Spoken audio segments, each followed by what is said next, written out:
Aprendí muy poco, salvo que la mayoría de las acciones que puede realizar el hombre, sean malas o buenas, obtengan recompensa, alabanzas o reprobación, ya habían sido realizadas, y solo podían aprenderse en los libros. William Faulkner.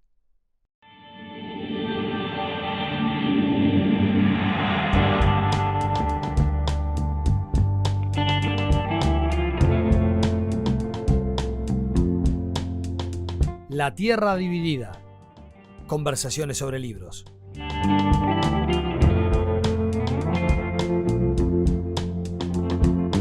Un podcast de Mauro Tomasini y Sergio Requel.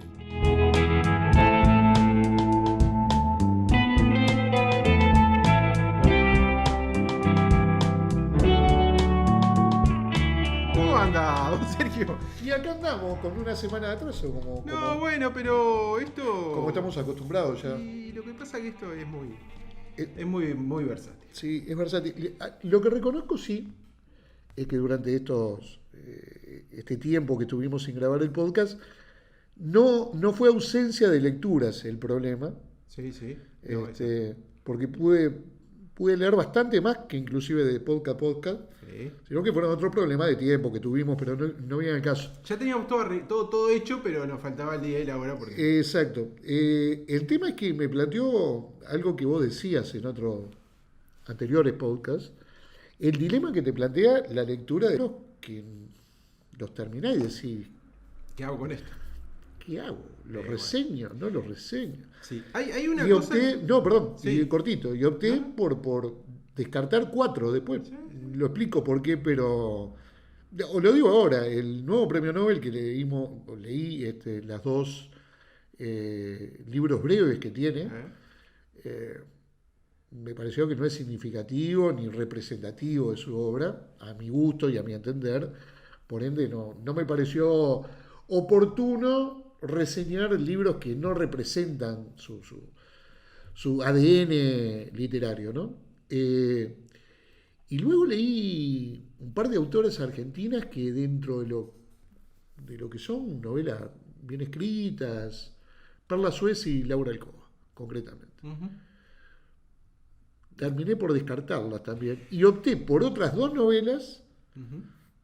que bueno, son las que voy a reseñar con esta cara que estás viendo, ¿no? Bueno, está bien, libros que están bien No, escritos. yo creo que es una cosa, ¿no? A esta altura del mediodía, yo creo que 2 podcasts por mes, cosas que sacamos en limpio, ¿no? Después de casi ya terminando el año. Sí. Entonces, es el tiempo exacto para no sobregirarse, ¿no? Sí. Para no caer en lo mismo que uno dice del consumo, ¿no? Ya, y casi que si no genera ningún sentido uno en la lectura. Eso es por primera parte, ¿no? Me parece por eso que los parates, ¿no? Y después lo segundo es toda la mentira que circula con respecto a la lectura, que es imposible. O sea, si uno se pone a comparar, o sea, hay gente que te dice 10 libros y, claro, son netamente descriptivos, pero no genera ningún pensamiento sobre la lectura. O sea, ¿no? O sea, porque, o por lo menos, no sé si lo hemos logrado, pero hemos tratado de no solo leer, sino de pensar sobre la lectura, cómo conectarla, cómo ver la trama, o sea, no un Instagram, ¿no? Un posteo de Instagram. Ujú. Entonces, lo difícil, y claro, y ahí te das cuenta de lo imposible que es para determinada gente leerse 10 libros en una semana, digamos, ¿no? O sea, Sí, si sí, vos está querés claro, generar eso. está claro. Este, No, que en general se apuesta a reseñar las reseñas de otros. total. O a las contratapas, digamos. Sí, porque reseñar no. las reseñas de otros en Este, general. En general, a ver, a veces me ha pasado escuchando ciertos, no todos obviamente, pero ciertos programas de reseñas literarias donde vos te das cuenta que están reseñando la reseña. Totalmente, sí. El libro no está leído. Y claro, está dentro de lo que vos decís. Es casi humanamente imposible tener un podcast una vez por semana y que vos estés constantemente Claro. dando novedades. Porque además no te cuestionás o no te parás a pensar que hay libros que habría que dejarlos de lado para reseñarlos o para comentarlos, porque quizás no vale la pena tampoco comentarlos de manera negativa porque ni siquiera merecen la pena ser comentados de esa manera. Hay un posteo de Instagram que estuvo comentando el último premio Planeta y Sí. anteriormente estuvo comentando el último premio Nobel. Ajá. Entonces ahí ¿no? ¿Cómo uno ubica eso en la lejanía que tiene? El premio Planeta es absolutamente espantoso, horrible, y un premio Nobel de una, ¿no? de una profundidad y una complejidad como mayor. Ajá. Y ahí te das cuenta de eso. Yo vengo con preguntas. A mí no me gustan Muy bien, a mí no me gustan muy bien, me las parece muy bien. entrevistas ni a darlas, ni Me nunca parece muy bien. igual darlas, no di ninguna, y no me gusta preguntar. Pero tengo preguntas. Sí, Porque acá, premios literarios. sí. El primer premio literario es para una chica uruguaya, que además vengo para preguntar porque yo no la he leído No la tanto. conoces, no la ubicás, No, no la has bueno. leído. No, la leí. Sí. Ah, la leíste, A perdón, Fernanda perdón. Trías la leí, ¿cómo no? Ah, Fernanda Trías. Fernanda Trías, pero no conozco toda su obra, digo, Mm. y la pregunta es, después de la azotea, ¿qué otro recomendamos? Yo Mugre Rosa. Sí, yo Mugre Rosa. Y después, Yo Mugre Rosa. Sí, inclusive me parece que este premio, no. yo no lo leí No voy a... Parece excesivo en principio, en 4 años ganar el mismo premio. No sé, son esas dudas que a uno le queda después hasta donde no tiene que ver el mercado literario y el mercado que regula otras cosas que no es precisamente la calidad literaria, y con eso no estoy diciendo que Fernanda no la tenga, sino y que, que este libro no lo tengo. yo no claro, lo- seguramente hay autores con las mismas posibilidades de ganarlo que cuando no tienen buenos representantes. Esto parece jugador de fútbol, ¿no? Sí, no, está claro, ¿no? Pero parece medio un poco excesivo. Yo de Fernanda sí la azotea, y creo que después tiene un medio ahí que fue varias de las cosas que produjo en Argentina, cuando ella vivía en Argentina, La que ciudad no, de las flores. sí, no está dentro para mí, de lo más destacado. Sí, Mugre Rosa me parece un muy buen libro. Eso me parece Bueno, que sí. tenemos premio Goncourt. ¿Quién ganó el premio Mugre? Bueno, es un francés y está editado por Anagrama, o lo va a editar Anagrama, y Sí. por lo que yo vi es una traducción malísima. Mala. Mala, Mira, muy mala. Algo así como bots, yo lo desconozco. no sé quién es. Pero es como medio un francés un poco ácido, por lo que vi. Sí. Tenemos premios Cervantes también. Y tenemos premio Medici. Medici, que ganó el amigo Emanuel. ¿Cómo es tu relación con Manuel Carrera? Bueno, ¿qué tema ese, no? Porque a mí es un autor que me gusta muchísimo. A mí me gusta mucho. A mí me gusta muchísimo. El problema es que, claro, cuando se lo escucha hablar de determinadas cosas, uno sale un poco corriendo, ¿no? Ahí está la figura pública de Manuel Carrer, apoyando a Macron, digamos, y con ciertas posturas bastante conservadoras. Ahora, creo que es un escritor brillante. Es muy bueno. Y me parece que hay Muy bueno. el adversario. De vidas ajenas, ¿no? Yo creo que y el adversario, sobre todo, El adversario es el del homicidio. el Buah, homicidio. Eso es algo eso es una obra maestra. espectacular, ¿no? No, Limonov, a mí me gustó también. ¿Cuál? Limonov. Ya, Limonov es algo extraordinario, ¿no? extraordinario. Yo el de Yoga no lo leí. Digamos.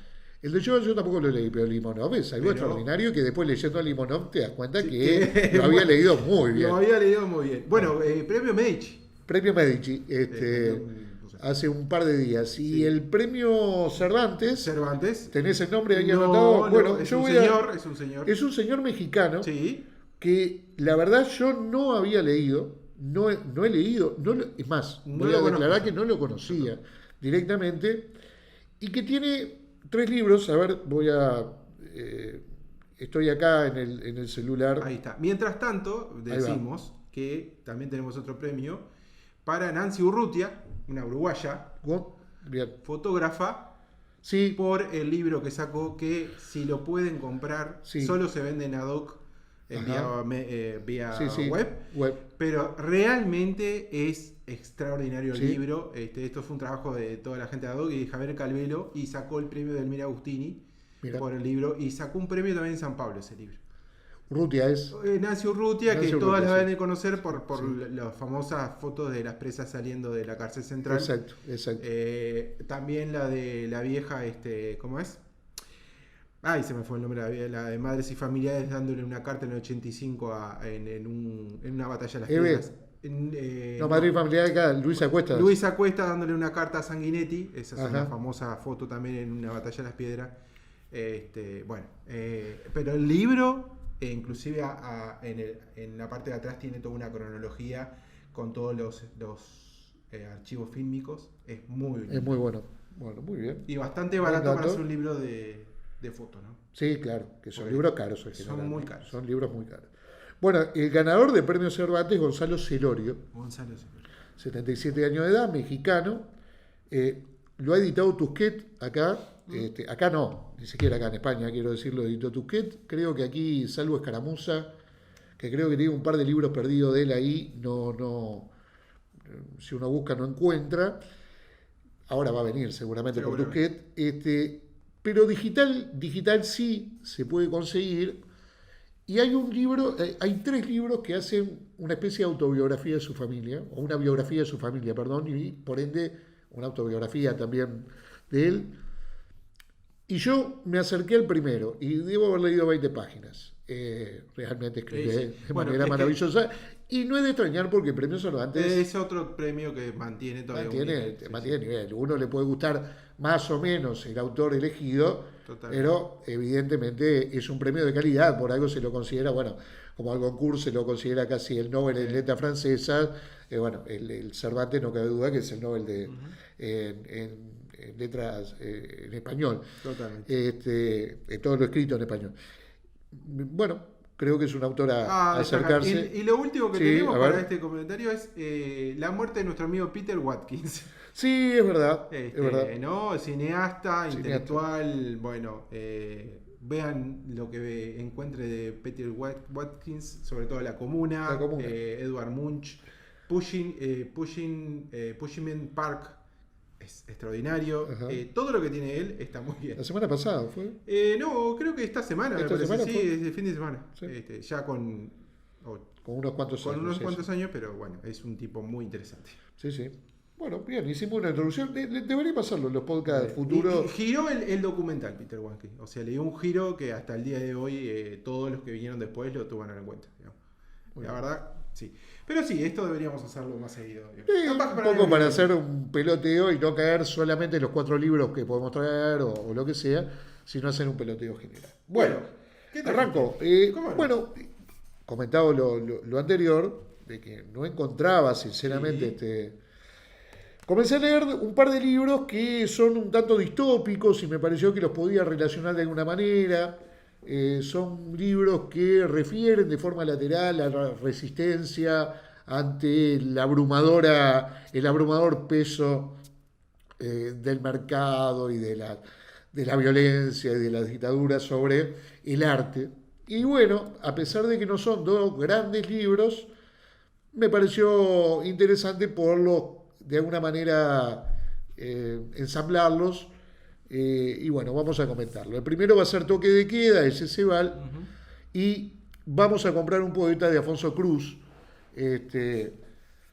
Dos libritos chicos, uno el de Val de la Bestia de Quilátera, Cecebal, ya vamos a aprovechar, ya que lo vamos a comenzar a reseñar. Nació en 1978 en Nueva York, es poeta y novelista.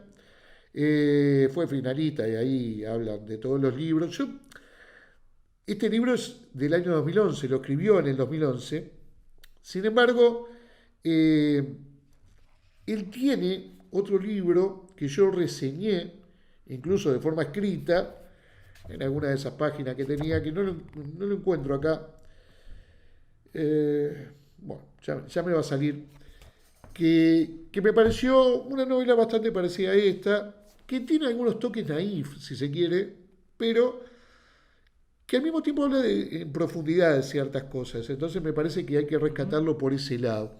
Toque de Queda, como vos podrás ver en el libro, tiene hasta tipografías distintas, espacialidades distintas, pero refiere sobre todo a una dictadura que prohíbe la música en un país X. Una dictadura que prohíbe la música, que vive bajo el toque de queda, que prohíbe que sus ciudadanos circulen libremente cada noche, pero con ese agregado de prohibir de alguna manera la cultura, en este caso la música. Y el personaje, que es William, tiene una hija y una mujer que es desaparecida. Que también hay una alusión que por estos lados del sur toca bastante, ¿no? De alguna manera, la desaparición nadie sabe si murió o no, desapareció una noche cuando salió en un toque de queda, y William queda criando a su hija Molly, que es muda, y en ningún momento en el libro nos vamos a enterar si nació muda o quedó muda, producto de lo que fue la desaparición de su madre, a pesar de que era muy pequeña. Y la novela, y William, que no se puede dedicar a tocar el violín, comienza a poner en las lápidas ¿cómo que se llaman? Los epitafios. ¿Sí? Entonces va visitando a las personas que se le va muriendo la gente, y va pensando junto con ellos los epitafios, incluso con algunos de ellos pensando su futuro epitafio, porque no murieron aún. Cada noche con su hija, le cuenta algunas historias, comparten esas historias con Molly, que acertijos, para sostener sobre todo el miedo que produce el exterior, ¿no?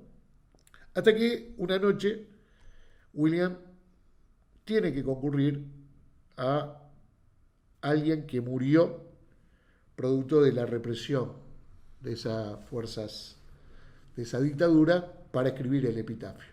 Y se va a ver relacionado de alguna manera con alguien que le podría indicar qué pasó con Luisa, su mujer desaparecida. Y ahí la novela tiene un giro donde una noche él decide salir a buscar tras los pasos de Luisa y dejar a la niña con un par de veteranos, de abuelos que viven enfrente, que son titiriteros. Y mientras él recorre ese camino de búsqueda de Luisa, de enterarse qué fue lo que sucedió con ella,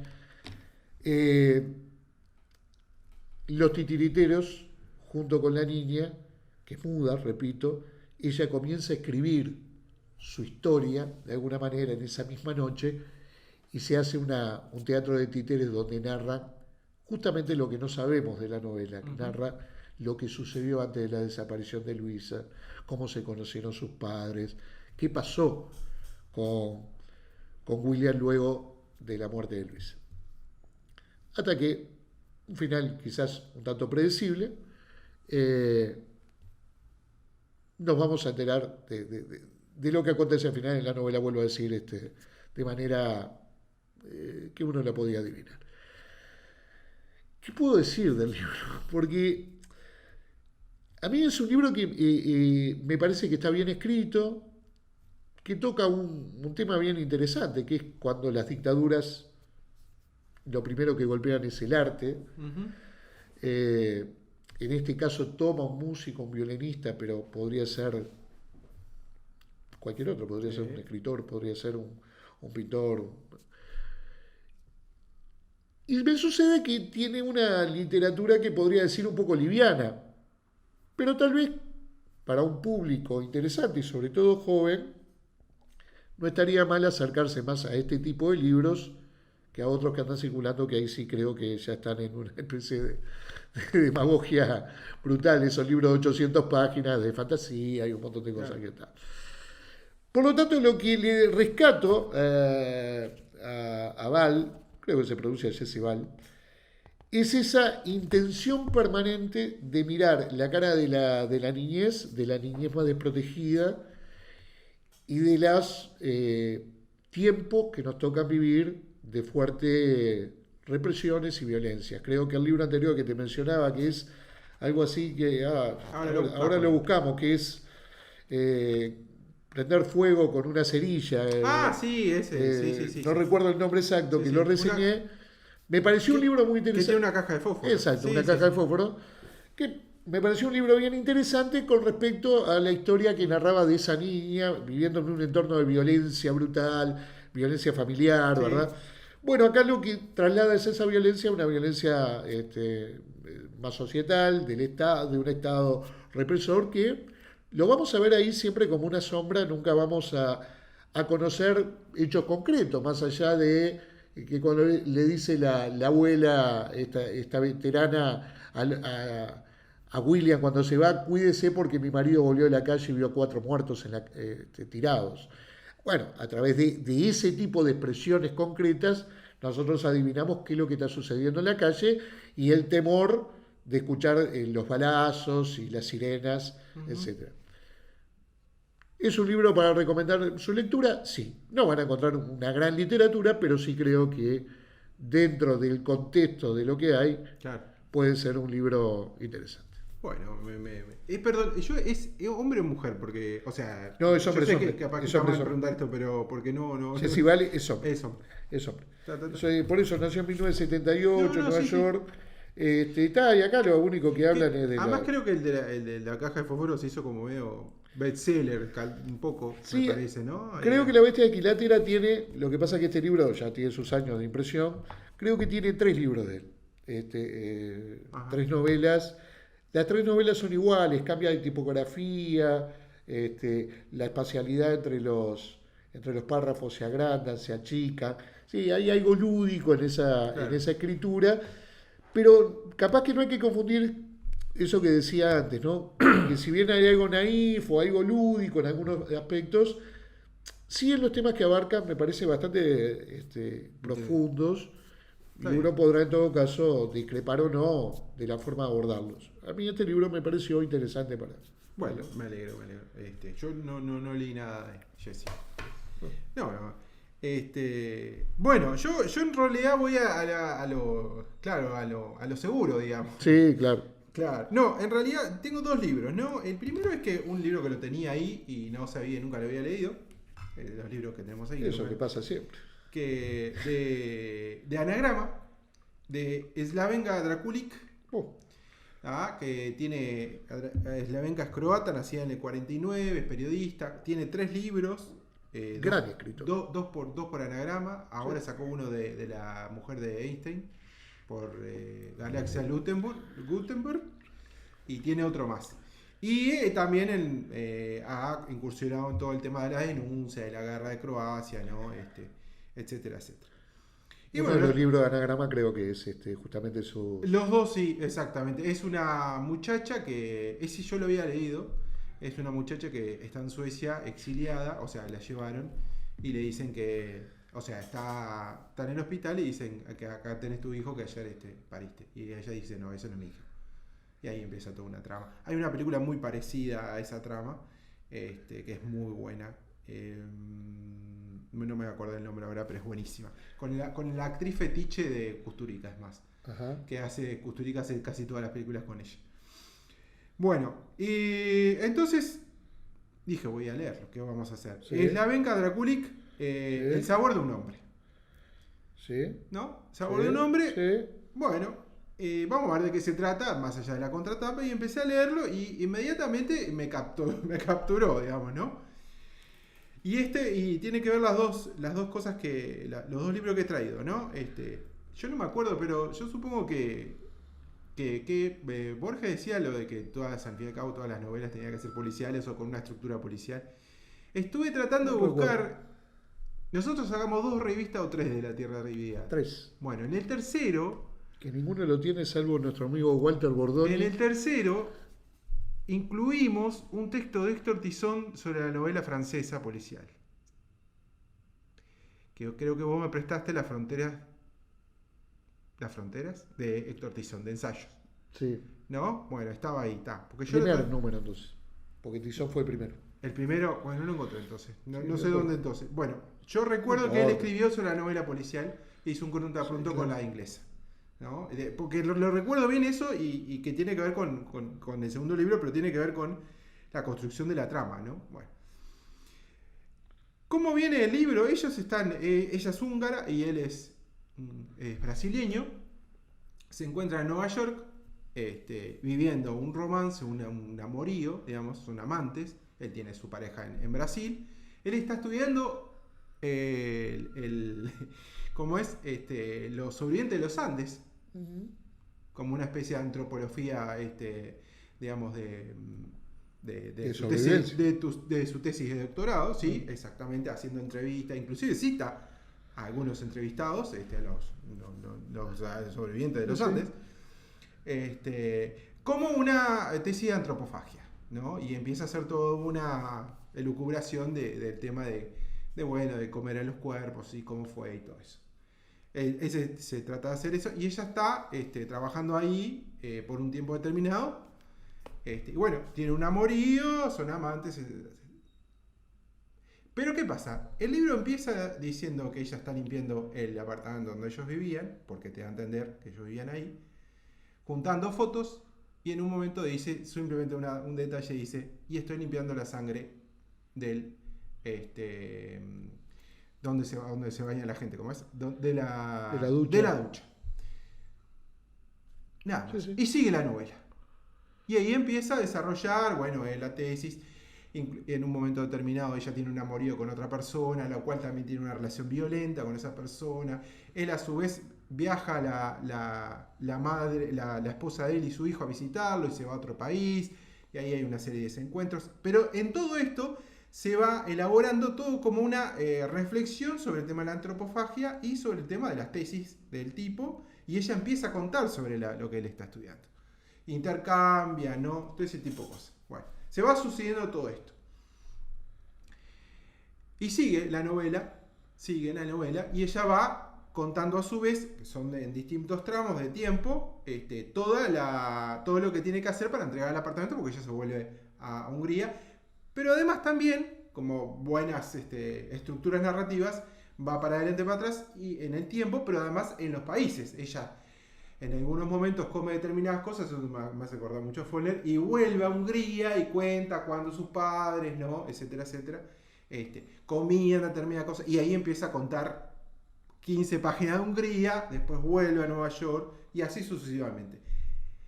La verdad que hace, no sé si tiempo, pero no pude parar de leer la novela, porque me enganchó de una manera con el detalle, y limpié la sangre de la ducha. ¿No? Listo.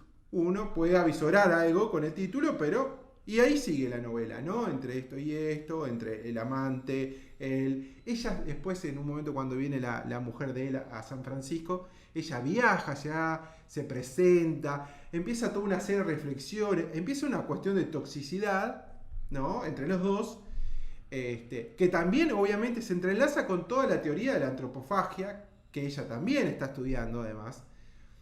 Y ahí se va desarrollando la novela hasta que en determinado momento, bueno, empieza a suceder lo que, digamos, anticipó, ¿no? Y yo lo dejo ahí. ¿Por qué? Pero no porque en realidad uno no avisore lo que pasa, pero sino como lo va contando ella. Y si uno puede prever que realmente eso va a ocurrir, la explicación de ella. Y ella hace un paralelismo entre los que se comieron los Andes y su relación con el tipo. Ajá. ¿Ah? Pero está tan bien elaborado, y además hay otra cosa, incorpora muchas cuestiones de reflexión sobre los temas, no solamente es una narración. En algunos momentos empiezan 2, 3, 4, 5 páginas de reflexiones de antropofagia y las explicaciones y qué es comer un cuerpo, ¿no? Entonces ahí sí se pone mucho más interesante todo el significado religioso que es comer un cuerpo. Uh-huh. Y lo mezcla también porque ella le había desgrabado algunas entrevistas a él, ¿no? Entonces va construyendo toda la trama y que termina en una cosa muy bien cerrada para mí. No es un típico libro en esto de las estructuras, ¿no? Que esto capaz que falta mucho, porque a todo esto yo traté también como vos de encontrar algo más de ahora. Sí, claro. Y leí Matate Amor, ¿no? Que yo no lo había leído. Pero lo que pasa que o sea, para contar una historia es necesario hacer todo eso, digamos. De Horowitz. De Horowitz. Que yo a mí, ojo, parte de la trilogía, creo que la debí inventar, me gustó mucho, o sea... Sí, pero se reitera enormemente. Pero además, no solo... uno puede... yo creo que se reitera en el concepto y tiene una forma de escritura ella, ¿no?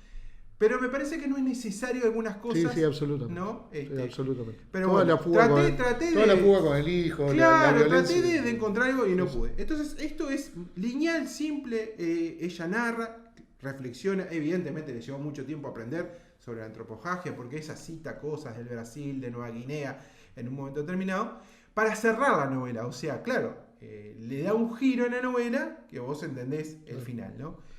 Y la verdad lo que tiene es eso, es que uno llega, creo que es en la página 25 o por ahí, ¿qué es ese? ¿No? Es el giro que ella limpié la sangre en la ducha y ahí uno se abrió la novela y dice, ¿dónde va esto? ¿No? Y a mí particularmente hace tiempo que no me daba con esto y de hecho sea paso, después el otro libro también me pasó lo mismo, yo ya lo había leído, pero es una novela que la encuentran, aparte la sacaron en la colección compactos. Compactos, o sea, una novela que se ha publicado y se ha imprimido mucho, digamos, ¿no? Que se encuentra acá. Y es realmente muy recomendable. No es una novela fácil de digerir.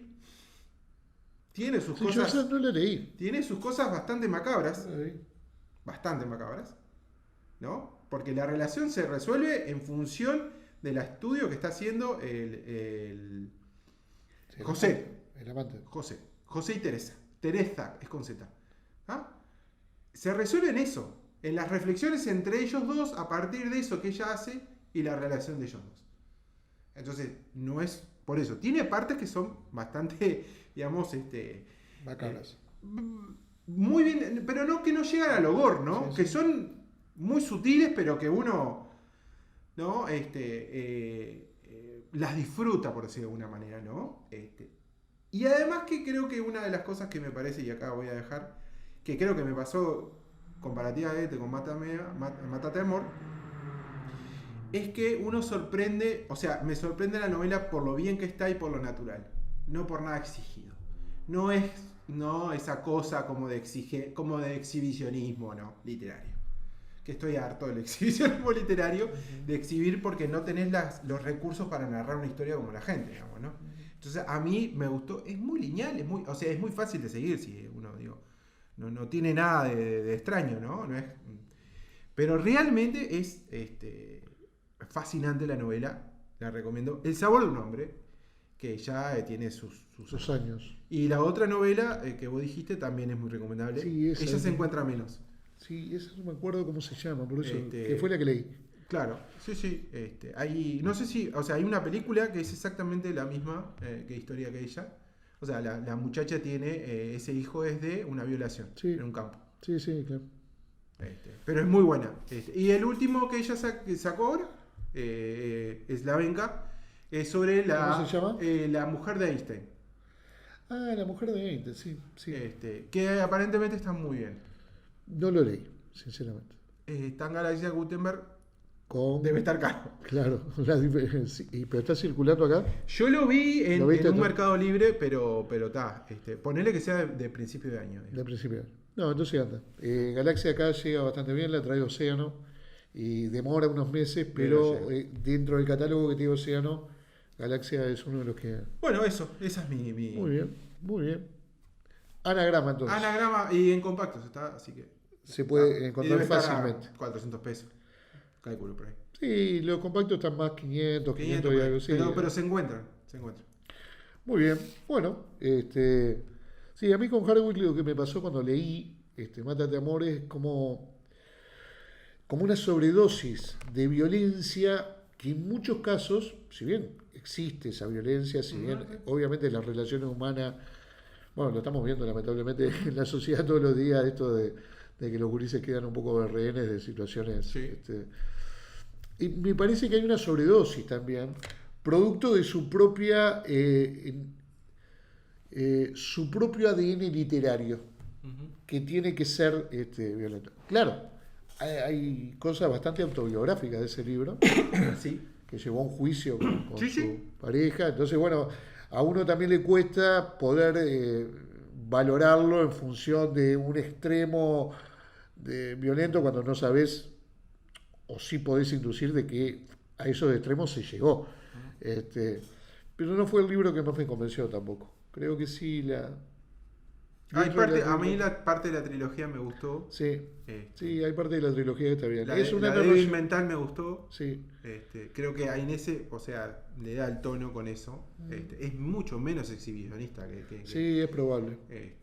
Pero ese gran problema de... Sí, está más matizada además Sí, ese gran problema de la narración. literatura de hoy, ¿no? Yo no sé lo que van a buscar en la literatura, los que van a escribir. No lo sé.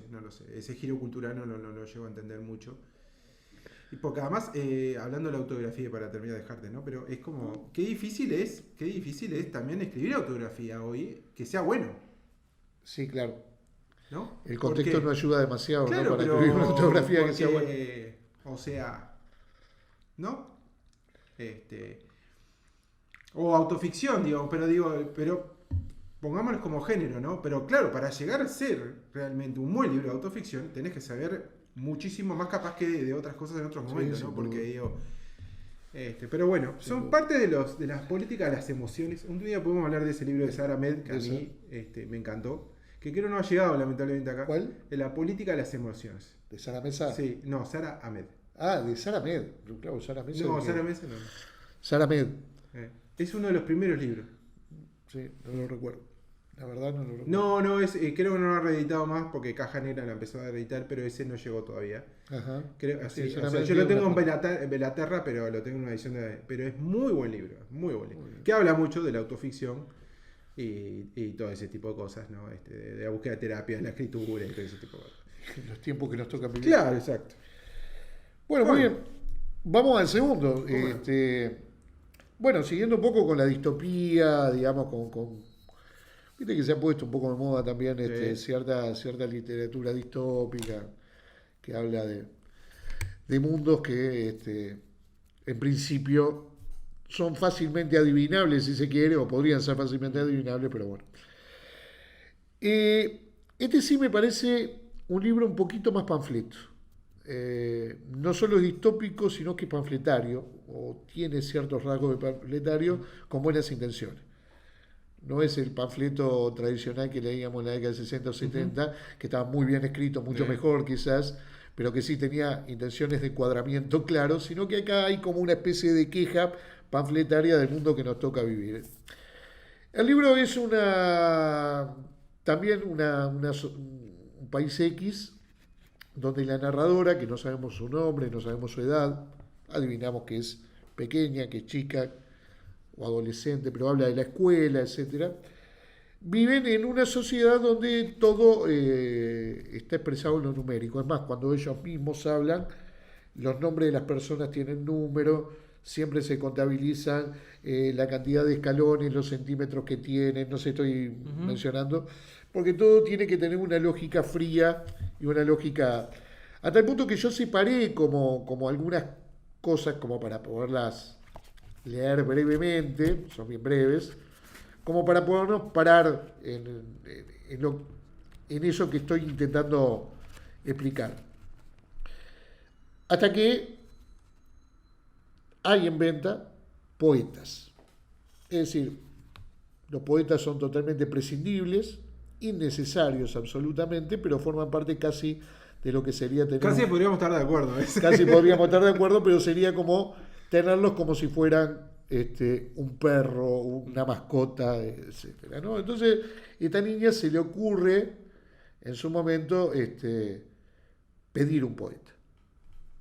Sí, sabe muy bien por qué lo está pidiendo, además, porque, bueno. Y entonces dice, ¿y por qué no un artista? Y mi madre dijo, ni hablar, lo ponen todo perdido. La señora 5638,2, cuanto más números tienen después de la coma más importante, como es de alta alcurnia, tiene uno y gasta entre 3 y 4 horas diarias para limpiar la suciedad que hace su artista con las pinturas en esos objetos blancos. Los lienzos, eso. De acuerdo, dijo mi padre, compremos un poeta, y como de grande. Así terminaba uno de los capítulos, ¿no? Y entonces, bueno, en la página siguiente dice, dicho, eso...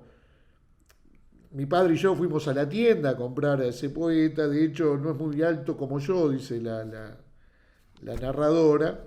De hecho, dice, ese es el motivo por el que mis compañeros de clase me llaman salario mínimo, algo que existió hace tiempo, pero que por suerte se abolió porque, según dicen, suponía un obstáculo a la más elemental de las competitividades.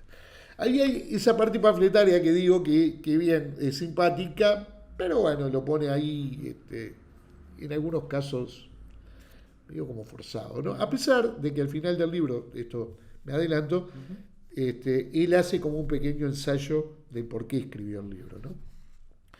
Incluso en los diálogos es que los números le sean favorables, era la forma de saludo que tenía con el otro. Prosperidad y crecimiento, repuso el dependiente, ¿no? Y bueno, ahí eligen uno de los poetas que, lo leo: mi padre señaló al poeta que se sorbía la nariz y cuyas prendas no estaban patrocinadas, y preguntó si ese ejemplar era subversivo, que es el rasgo más temido de los poetas, el equivalente a la agresividad en los perros. El dependiente contestó: está por debajo del 2%. Siempre me conviene que sean un poco subversivos. De lo contrario, la calidad poética baja demasiado y no generan beneficios. Nadie los compra, acaban siendo reemplazados por bailarines o por hamsters. Bueno, se llevan al poeta le van a dar el lugar de 2,5 metros debajo de la escalera y comenzará a convivir con ellos en paralelo a una crisis económica que empieza a tener la familia. Pero claro, la presencia del poeta en la convivencia diaria, sus escritos que deja por ahí, sus reflexiones comienzan a cambiar, sobre todo en la niña que escribe, que es la narradora, ciertas visiones del mundo donde, bueno, la única visión que tenía era la de la sociedad que le tocaba vivir y la de que sus padres lo expresaba. De hecho, con esto leo una cosa más, pero digo, dice: los poetas no entienden ni la más elemental pirámide de necesidades, le dice una amiga en la escuela. Dice: ¿a qué te refieres? ¿Creen que comer verduras, cereales y lácteos, por ejemplo, es más importante que limitarse a consumir productos amorfos con tal de hacer que la economía circule? Entonces, más adelante dice: numerosos estudios afirman que tener un artista, un bailarín, un actor e incluso un poeta ayuda a combatir el estrés, a bajar el colesterol malo, lo que nos hace ciudadanos y profesionales más productivos, concentrados y eficaces. Nada podría ser más útil que eso, ¿no? Y la interpela, dice: ¿por casualidad crees que la verdura y la fruta son lo más importante en la pirámide de necesidades? Al poeta. Dice: por supuesto que no. ¿Y qué es lo más importante? La libertad. Habráse visto, dice.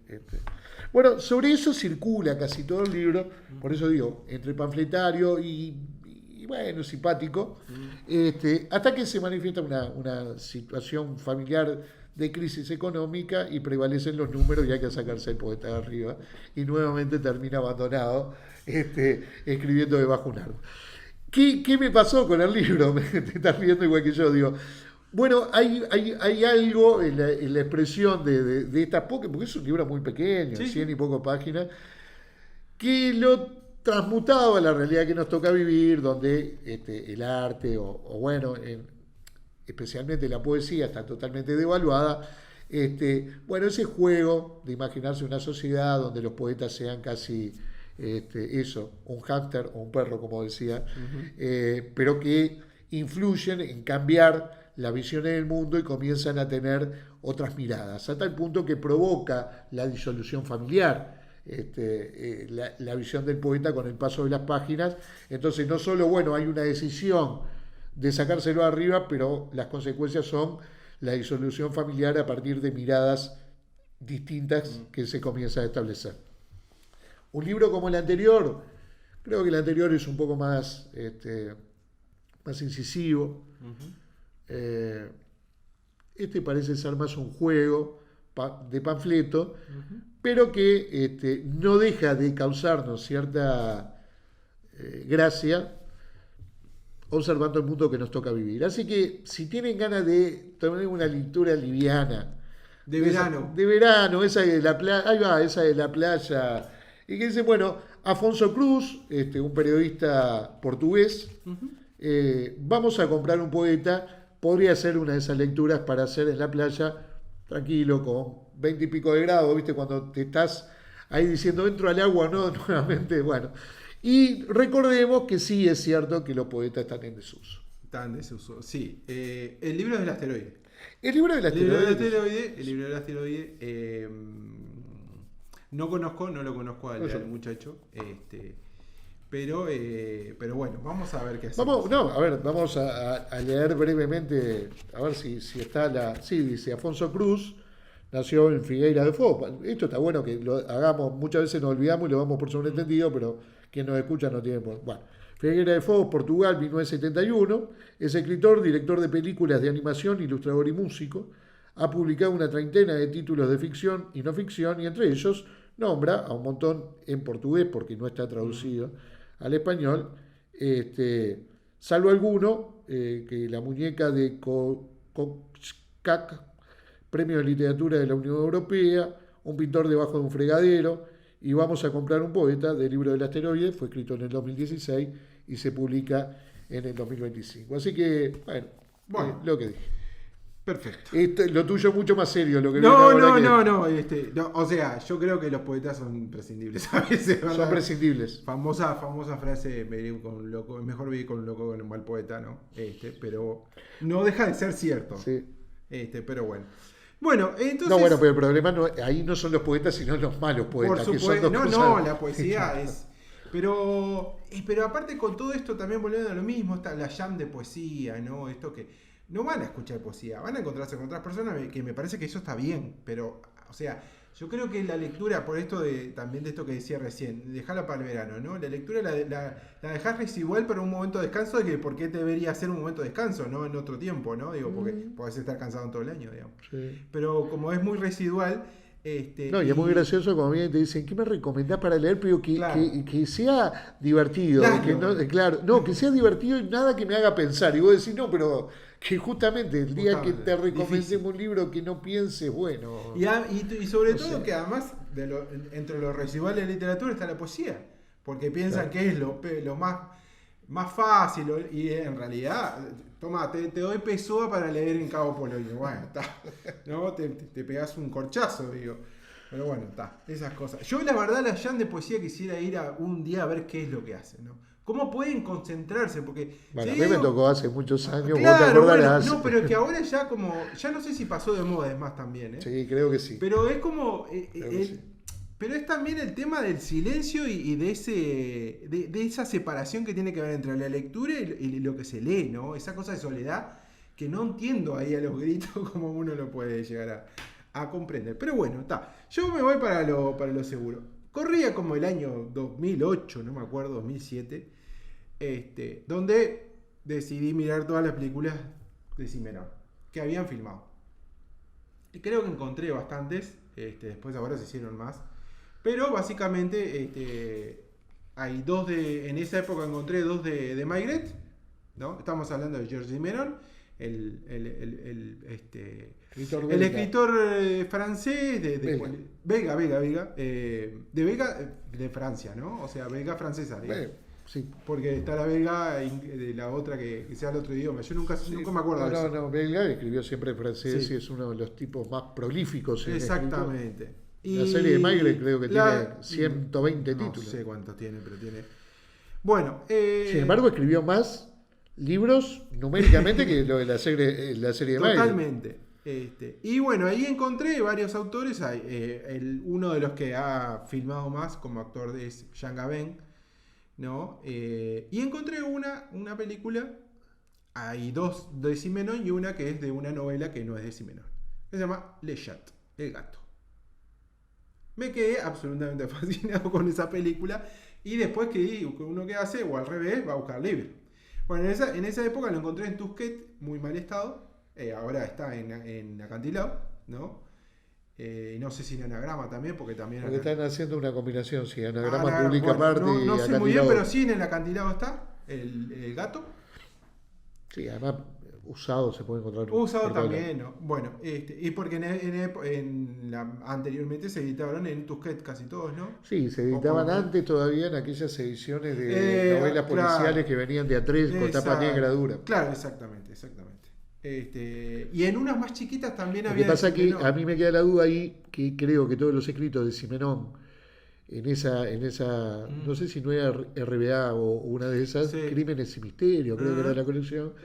Creo de todas maneras que son las de Maigret, las que están ahí, y no la de las policiales o las novelas. Dicho sea de paso, voy a pasar un aviso, que es una señora pobre que está en la lateral de Tres Cruces, vende lo que tiene para vivir, y uno de los libros que vende es 3 novelas de Chester Himes en la colección esta que está hablando Sergio, que es de misterios. Creo que es la del algodón y no me acuerdo qué Algodón más. en Harlem. Sí. Y es irrisorio el precio, porque yo me paré a hablar con la señora, Sí. que inclusive se duerme ahí, porque paso por ahí cuando camino. Así que el que quiere ir y se la compra. Bueno, entonces fui y lo encontré, El gato, de 1967, es El gato. La película es con Jean Gabin y Simone Signoret. No, una cosa. La película es extraordinaria también, ¿no? ¿De qué se trata El gato? Primero, y una de las cosas que pasa con el policía francés o con Simenon es que la estructura, la trama se deposita en la descripción de los personajes. Los personajes son los importantes, no importa acá el final, digamos, ¿no? Como la novela inglesa o la norteamericana. La norteamericana tiene otros. Bien, sí, Tiene otro otras código, cosas sí, también, otro ¿no? código. Pero acá lo importante es la descripción de los personajes, que es absolutamente impresionante en El gato de Jat. Primero nos ambienta en un París que se está cambiando urbanísticamente y están tirando abajo todos los edificios para construir nuevos edificios y sacándolos para afuera, ¿no? Y de hecho enfrente están con una masa dándole en varios pasajes de la novela. ¿Qué cuenta el Eyat? Le cuenta la relación de dos personas que se casan de adultas, pero adultas grandes, jubiladas, 64 y 68, Marguerite y Emile.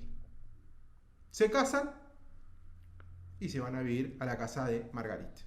Para que sepan, Marguerite heredó parte de una fortuna del padre, que igual la perdió, que tenía una chocolatería, y todo el edificio que vive en Marguerite es todo de Marguerite, inclusive otras casas. Emile era un personaje que trabajaba en el ayuntamiento, que vendría a ser como la intendencia, supongo, no sé, algo de eso. Y se van a vivir. La novela los plantea, a lo primero, que hace 4 meses que no se habla. Y lo único que se intercambian es un papelito que Emile le escribe a Marguerite que dice Le Chat, el gato. Y ahí continúa. Evidentemente que hay un problema entre ellos, no se están hablando, hay tensiones, y entonces lo que primero describe es toda la cotidianidad de ellos, que es vivir juntos separados. Uno se levanta, va a comer y sale para afuera. Y por ejemplo, Emile y Marguerite se hace la dormida, se queda durmiendo hasta que él se va, se levanta, come su propia comida, esconden su propia comida, cada uno en su lado. Por ejemplo, a Emile le gusta mucho debe ser como una especie de chorizo, se guarda el chorizo, se los come y se va. Se va a los cafés, por ahí a pasear y vuelve. Y así. Ella se baña y él se hace dormido, etcétera, etcétera, ¿no? Cada tanto, ¿no? Se va describiendo la situación y aparece otro papelito, el gato. Bueno, en un momento determinado, como sucede en todas las novelas policiales, Marguerite te adelanta lo que pasa y después te lo cuenta. Entonces nos enteramos que el gato murió envenenado. Continúa la novela. Marguerite empieza a frecuenta asiduamente a Nelly, que es que regentea un bar.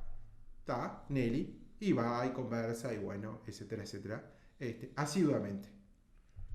Y Marguerite empieza también a tener relación con las vecinas y a contarle su vida, etcétera, etcétera. Continúa así hasta el momento determinado. Nos damos cuenta de que cuenta la historia de por qué le dice el gato, y es que en el sótano había ratas, entonces utilizaban arsénico con pan para darle a las ratas, y Emile le acusa a Marguerite que se le había dado el gato, porque evidentemente Emile tenía mala relación con el gato, y el gato surge cuando Emile se muda con ella, se casan, y va cruzando la calle y aparece un gato y se lo lleva hasta ahí. Y ahí, bueno, ¿no? Sin hablarse, ¿no? Por supuesto. Siguen, continúa la relación, continúa su vida, y en un momento determinado hay un loro. Marguerite tiene un loro, un papagayo en realidad, ¿no? Perfecto, papagayo. A lo cual Emile se desquita con ella y le agarra el papagayo y no lo mata. Lo que hace es le saca todas las plumas. Lo deja en el mismo lugar y se va. Por supuesto, Marguerite, ¿no? Se encoleriza, le cuenta a la amiga, trae una amiga, empieza a decirle que él en realidad es alcohólico, que la trata mal. A todo esto, en la novela se van construyendo la vida de ellos dos. cómo fueron, ¿no? La de Marguerite y la de Emile. Emile, su primer matrimonio, cómo murió su madre, él vivía, Marguerite también, sus desvaríos con su primer esposo que era pianista, entonces también surge ahí. Yo me casé ahora con una especie de bruto y yo era pianista y está el piano ahí, ¿no? Y empiezan las comparaciones con sus vidas pasadas, lo mejor, el sexo que no hay entre Emile y Marguerite, etcétera, etcétera. Deja el loro ahí y se va. A todo esto, Nelly, en realidad no solamente que regentea eso, sino que tiene sexo con casi que todos, así se plantea la novela, con casi todas las personas que van a hablar. Y uno también, mucho menor, era 35 años menor que Emile. Van atrás del mostrador a un cuarto y tienen sexo, ¿no? Tienen una relación y es una especie de confidencia también entre ellos dos, ¿no? Y él sabe perfectamente que se acuesta con los clientes. Continúa la relación, etcétera, etcétera. Vuelve Emile y en un momento mira la jaula y ve al loro. Y se mueve, lo mira así y no se mueve. Marguerite lo había disecado y se le había pegado las plumas al loro. El loro estaba muerto adentro de la jaula con la mula. Eso ya me parece, ya en este grado de fascinación que tenía con la novela, ¿no? Ay, perfectamente. Empieza a venir la amiga, empiezan a hablar mal de Emile, él me la agarra y se va. ¿Dónde me voy? No, porque no tenía ningún lugar donde ir, etcétera, etcétera. Va lo de Nelly. Por lo que cuenta Simenon, Nelly es muy linda, hermosa, más joven, o sea, ¿no? Va lo de Nelly, le plantea la situación, etcétera, etcétera. Nelly no quiere, pero bueno, le paga, ella duerme abajo en un cuarto, él duerme arriba, etcétera, etcétera. Acepta Nelly, le paga una pensión, ¿no? Por supuesto que él, yo te ayudo a sacar la basura, etcétera, etcétera. A todo esto, en un momento determinado, las primeras noches, Nelly, bueno, le dice que baje, él estaba arriba, ella abajo, con un tul, y le dice, bueno, o sea, vamos a tener sexo, digamos, ¿no? Y ella se empieza a desnudar y él no se puede desnudar. No puedo, no me permite. Entonces, ¿cómo termina teniendo sexo? De la misma forma que termina teniendo sexo cuando ella va atrás del mostrador con él, de parado. Eso me parece de las cosas magníficas. Agarran, terminan y él se va. Pasan los días y se van aburriendo, van entrando en monotonía.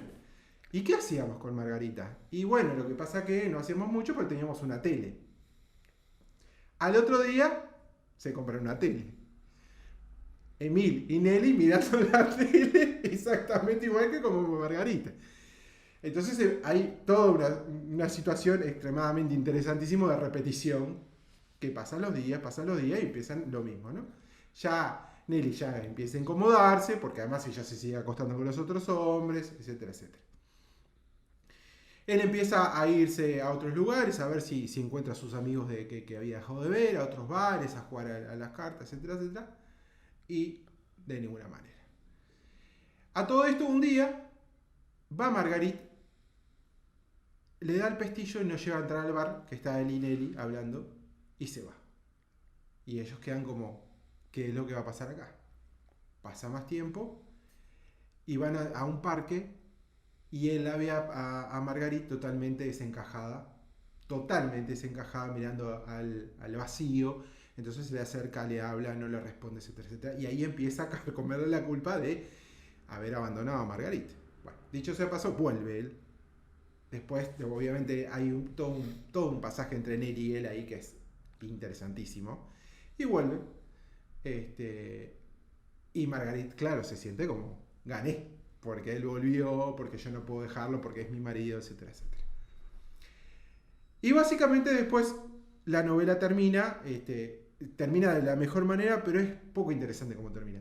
Pero yo creo que termina, no es que termine, pero para mí cuando él vuelve y surge toda esa situación, que empieza además la situación, pero vos me mataste el gato, ¿no? Y ella dice, pero vos le sacaste las plumas al loro, ¿no?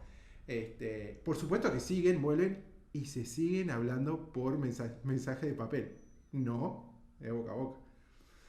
Y después ocurre una cosa y termina la novela. Pero lo extraordinario de la novela es la construcción de los personajes y algunas escenas como, bueno, cuando él va y se compra la tele con Nelly. Es absolutamente fascinante.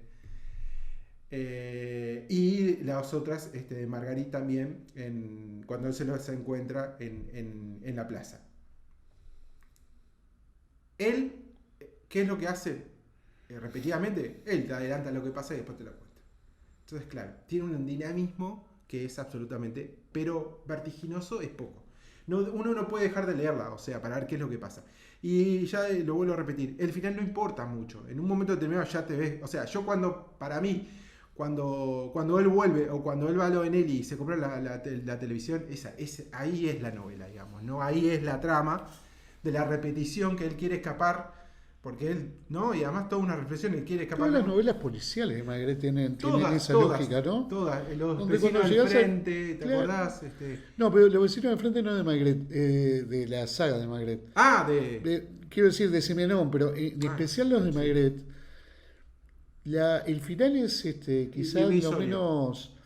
Porque no juega con eso de la novela inglesa, ¿no? Que es casi como una partida de ajedrez donde tenés que dejar en jaque mate al otro, sino que acá se atraviesa más por la descripción del personaje, de situación y de desencadenarlo a través de un hecho que descoloca, ¿no? En todas las novelas de Maigret, o de Simenón, pero de Maigret, hay un hecho que descoloca y automáticamente eso es la novela. Sí, lo que vos decías ahora del televisor, bueno, un hecho concreto en la historia es la que desacomoda todas las piezas y el final ya deja de interesar. Totalmente. Igual es un buen final, es un buen cierre, que es otra de las cosas también a veces que como que llama la atención un poco las novelas más actuales, que la falta de cierre, ¿no? Sí, la falta de cierre. Pero el cierre no importa, pero es muy bueno.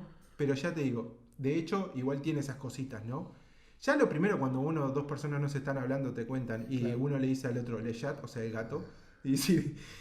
No, eso es lo extraordinario, y es muy recomendable, la verdad, es muy recomendable. Es muy buena la película y no tiene, o sea, si bien es cierto que está basada, pero tiene otros giros, y la verdad, tiene una tensión la película extraordinaria, pero la verdad es un novelón. Simenón es uno de los escritores clásicos, que además mal llamado escritor policial, ¿no?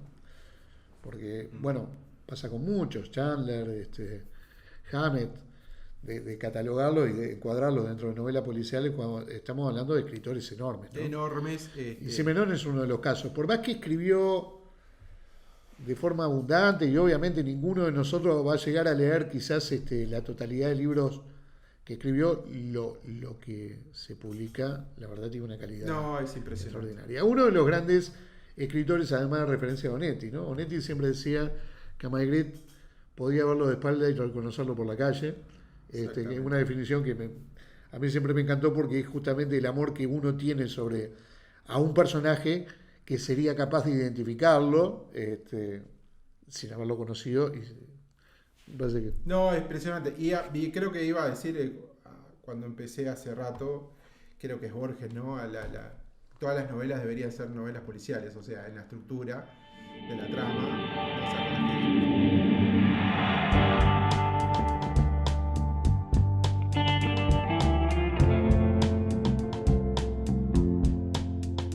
La Tierra Dividida. Conversaciones sobre libros.